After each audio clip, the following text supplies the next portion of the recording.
So, Robby, tell me about your version of the NASCAR race from the other night. Well, I didn't get to watch the race. We're here in Vegas getting the cars ready for our Thursday night show, but I did see all the highlights, and I must tell you that I'm very amazed with what I saw. You know, the part that I think this is the weakest part is Kevin Harvick pushing Brad from the back and then walking away and sliding out of it, not being involved. I don't think he should have been involved anyways. And I think the deal between, Brad and Jeff, I call that racing. I mean, the reality is if we don't have competitive motorsport, we got boring events. With boring events, fans aren't going to care. This is what people want to see. They want to see passion and aggression. So is Brad kind of getting the Robby Gordon treatment back when you were in NASCAR, and that he makes good, on-track, aggressive moves, and guys don't like it? Well, I got to be honest, I don't think he's still getting the Robby Gordon treatment. The reality is if I would have been involved with something like that, I'd sit out for the rest of the season.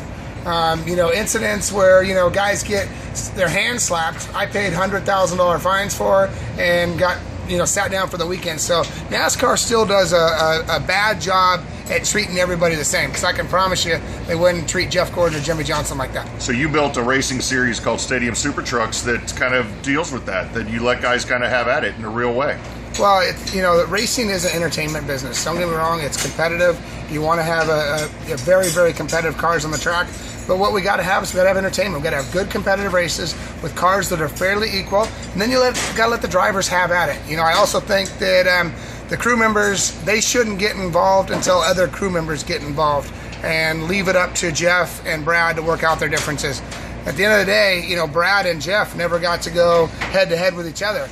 It was they were held back, and everybody else was, taking cheap shot swings over the top like I saw a couple guys do.